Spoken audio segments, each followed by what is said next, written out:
Սիրելի հայրենակիցներ,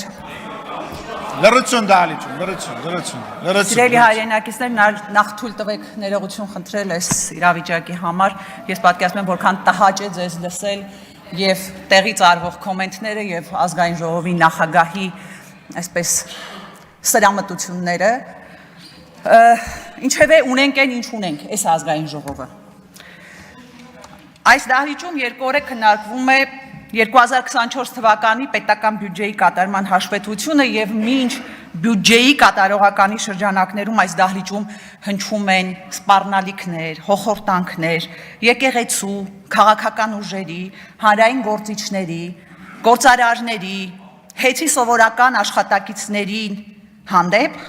մեր շուրջ խորանում են աշխարհաքաղաքական ճգնաժամերը։ Ու այստեղ հարց է առաջանում, դուք ադեկվատ եք։ Հա սովորական շարքային քաղաքացու մոտ հարց է առաջանում, ադեկվատ եք։ Դուք իսկապես չեք տեսնում մեր կողքը ինչա կատարվում։ Դուք իսկապես չեք տեսնում ինչ զարգացումներ են։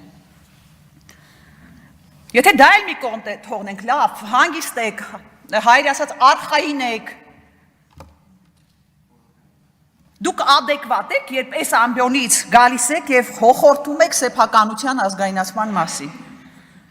Ես չեմ կասկածում, անելու եք, խլելու եք, ու ձեր շարքերում եղած գործարարների, այն որ օրը մեջ մի հատ սուպերմարկետ են բացում ու չգիտեմ ինչ գույքեր են ձեռք բերում, պետք եղավ իրանցնել եք ազգայնացնելու, ձեր էստեղի նստած գործարարներին եք ազգայնացնելու, բայց հասկանում եք, թե դրանով ինչ լուրջ հարվածի տակ եք դնում առկա եւ հնարավոր ներդրումները։ Ցանկացած ներդրողի համար բազմաթիվ գործոնների հետ մեկտեղ կա մի քանի չափանիշ։ Այդ պետք չի բիզնեսմեն լինես, որ դա հասկանաս։ Կայունություն, կանխատեսելիություն, վստահելի իրավական համակարգ։ Հիմա գործադիրի ղեկավար ու իր հրահանգով մի քանի падգամավորներ, որ այստեղից ասում են. տեսեք ինչ ենք անելու, հեսա հեծը ազգայնացնելու ենք։ Հիմա ներդրողի համար կանխատեսելին ո՞րն է։ Մի բան, որ այս երկրում ոչ մի բան կանխատեսելի չի, որ այս երկրում որևէ բան կայուն չի։ Հետո այս ներդրողը, որ ուզում է Հայաստան գա ինչ-որ ներդրում անի, մի հատ էլ ցենց շրջվում է, նայում է մեր իրավապահ համակարգին, ասում է, որ այս իրավական համակարգը ամբիոնից մատ թափ տվողի հրահանգներն է անում։ Ուրեմն իրավական երաշխիքների մասին էլ խոսք չկա։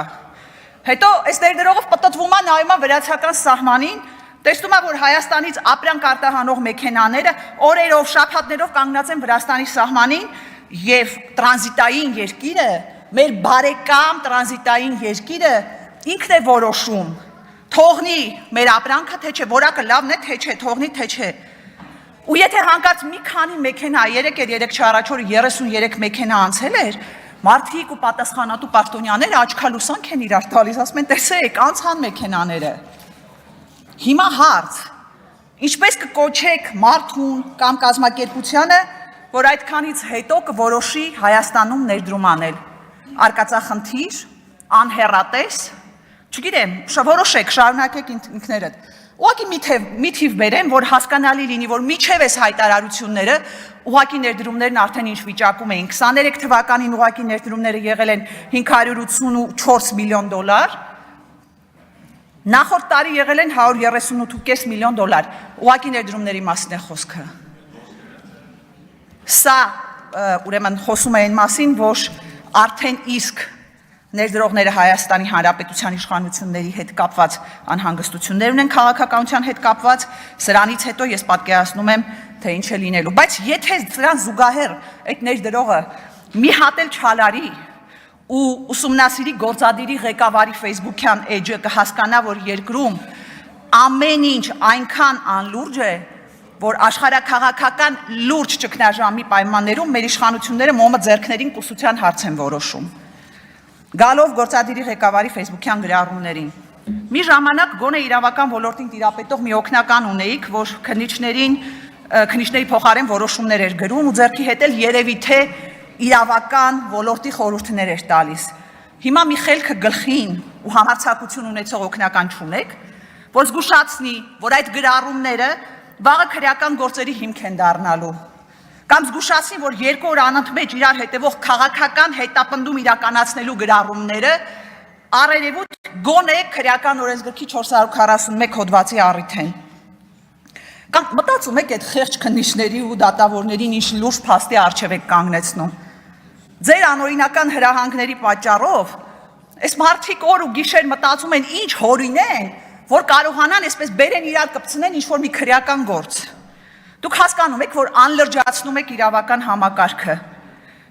Օրինակ Սամվել Կարապետյանի հանդեպ հարուցված աբսուրդի հասնող եւ իրավունքի հետ կապ չունեցող մեղադրանքը դրա ապացույցն է։ Մեր ձևերով մասնակցելու ենք եկեղեցու պաշտպանությանը։ Հա մենք էլ ենք մեր ձևերով մասնակցում եկեղեցու պաշտպանությանը։ Մի հատ քրեական գործել հարուցեք մեր մնացածի հանդեպ։ Ես հասկանում եմ, որ այս ամենը գործադիրի ղեկավարի միակ արձագանքն է մեր երկրի բարդագույն իրավիճակին, ուղիղ ցուցումով քրեական հետապնդումները հասկանալի է, որ ընդհանրապես մոտեցնելու են այս իշխանության տրամաբանական վախճանը, որովհետև այս ամենը հեռուն տանող ոչ իրավական process է, դա անհետևանք չի մնալու։ Հիմա ուզում եմ դիմել իրավապահներին։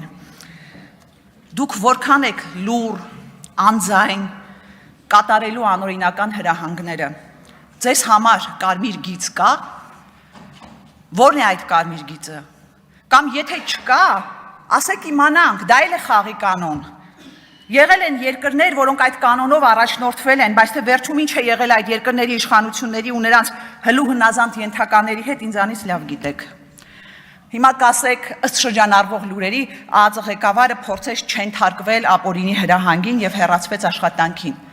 Ուրեմն իրավապահ համակարգի հարգելի ներկայացուցիչներ, հիշեք, որ որպես քաղաքացի եւ որպես իրավական ոլորտի մասնագետ դուք պաշտոնանկ եք արվել հենց այսօր, կամ միգուցե 3, դրա նախորդ օրը, երբ լուր անձայն մասնակից եք դարձել ապօրինի հրահանգներին, մեր հայրենիքը, եկեղեցին, ազգային արժեքները կազմաքանդելու անպատիվ գործին։ Ավելի ճիշտ, դուք ինքնապաշտոնանկվել եք։